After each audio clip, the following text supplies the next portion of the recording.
This segment of Bet the Farm is brought to you again by DraftKings Sportsbook. Remember to use the code TTFS. New customers bet $5, get $150 in bonus bets if that bet wins. DraftKings, the crown is yours. All right, guys, Bet the Farm, UFC 310. Matt, UFC 310. Listen, man, this is a perfect example of a card that I'm not excited for in the card itself, but like the bets are wildly enticing. So what's crazy about this card is that there's a lot of like legitimate underdogs I like. A lot of times when I'm talking to casual bettors or even degenerate bettors, right? What they like to do is they see an odd that is favorable in the sense that like Tyson. Everyone at work's going, dude, Tyson's a big underdog. And I go, no shit, he's going to get killed. Great odds on a losing bet is still a losing bet. Correct. This card has like a million great underdogs to the point we had to like break them down. I kept looking at the numbers. I'm like, I don't know. These look awesome. So right off the bat, one fight I really like, Volkov, I think is being slept on Gane. So Gane is a great, French kickboxer. He has no ground game. Volkov has looked really, really good lately. He has proficient stand-up, good stand-up, and his ground game is way better. Yeah, so Gane is a remarkable striker. It's not but he's genuinely one-dimensional in a time period that people aren't one-dimensional He anymore. was wrestled and controlled by Ngannou, who like heard about wrestling through like a coconut radio, right? So the idea that Volkov is that big of a dog, he's like plus 270. I love him in that fight, The next one that I like is, this one's bizarre because it goes back to your long bet. Yeah, so I told people I liked a futures bet of Shavkat being champion by December 31st, 2025. And I said he's like 2 wins away. Yeah. He was supposed to fight Bilal. Bilal, remember the name, remember the dropout. He's injured, he's out. You have Garry. Ian Machado is a way tougher fight than Bilal. Stylistically, I think it's a tough fight for Shavkat. Shavkat, pre-UFC, got his bell rung by some guy who's I would have to look up Sheerdog, but like it was close to a stoppage. And then additionally, he really truly had his hands full with Jeff Neal.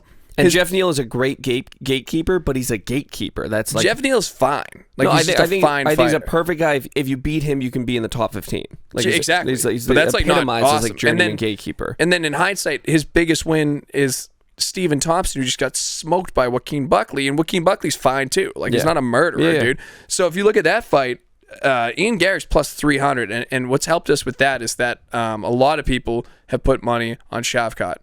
Which makes sense. Other than the battle fight, which we'll talk about later, that's my favorite bet on the board. I love that one. Yeah. And that's come from people that predicted him to be champion in the future. Yeah. The next one, Mosfar. Not an easy name to say, and I struggle with the names. Is fighting Aljo. Now, Aljo, I honestly think Aljo's one of those dudes. Everyone hates Aljo. Fans hate Aljo. I don't get it. Like, Aljo is exciting. He's kind of personable. Like, he wears gold chains and shit. I like Aljo. I like him in this fight. If you compare resumes, Mosvar, whatever the fuck his name is, I can never pronounce his name. He hasn't fought anybody yet. This is such a monumental step up. Other than Sean O'Malley. Yeah. Aljo, I think, lost in 2017 against Marlon Moraes. Who's a monster. I count him with that crazy knee. Yeah, but like you're talking about 5, 6, 7 years ago now. Aljo's being slept on. What are the odds we're looking at here, Marco? Plus 205 for Aljo. I love that bet too. So those are 3 like legitimate dogs. So if I'm you, I'm not saying bet on all these. But I would look at each one of them. I'm doing a unit. I personally am. I'm fine with all those. Yeah. As far as like bets, I really, really feel confident on. Bryce Mitchell, we have to address. He's a prohibitive favorite. He's minus 675 over Kron Gracie. Kron Gracie legitimately sucks. Like he's just in the UFC from his last name. It's a time machine, dude. Like he's so antiquated. He's so irrelevant that Bryce Mitchell hit the lottery to be able to fight him.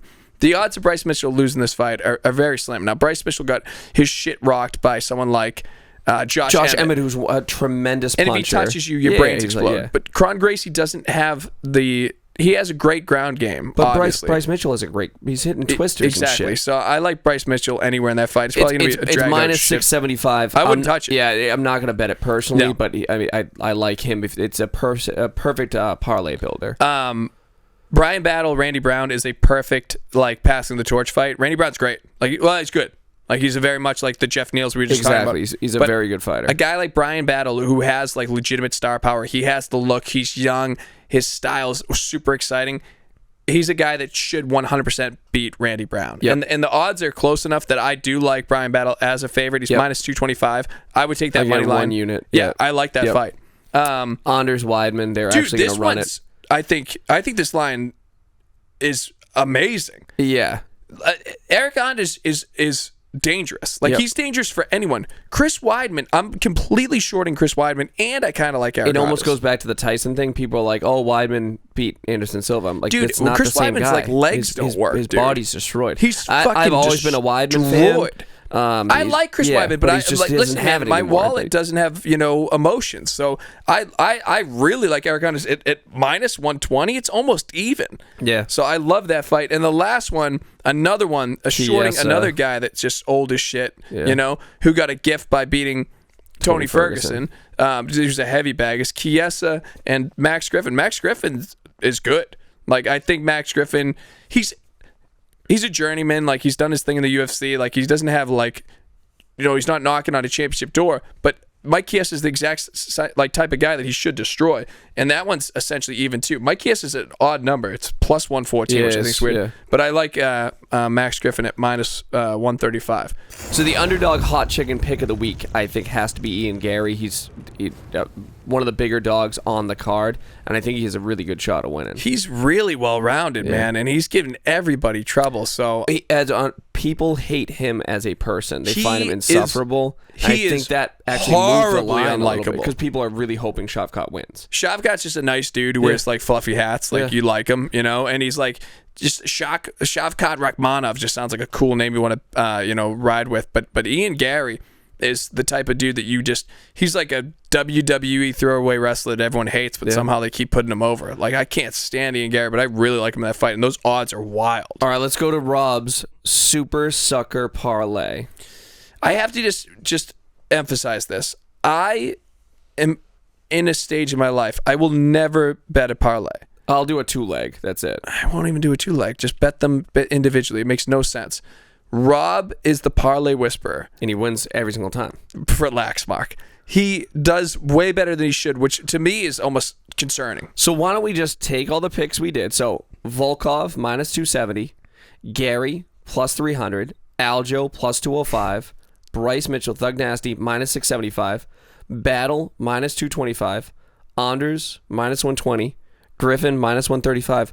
Put them all together. Very comfortable. It's a very comfortable. Is that a 7-leg parlay? It's a 7-leg parlay. It's plus 23,791. I mean, how can you not feel confident in that? Frankly.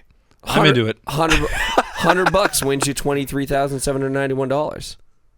Yeah, I mean, that's just... I feel guilty given this pickup. That's right. I will again say you should always bet responsibly. And again, I personally don't ever bet parlays. You cannot bet parlays. If you're going to bet, make it 7 legs. If you're going to bet. Pick a bunch of dogs. Like Rob.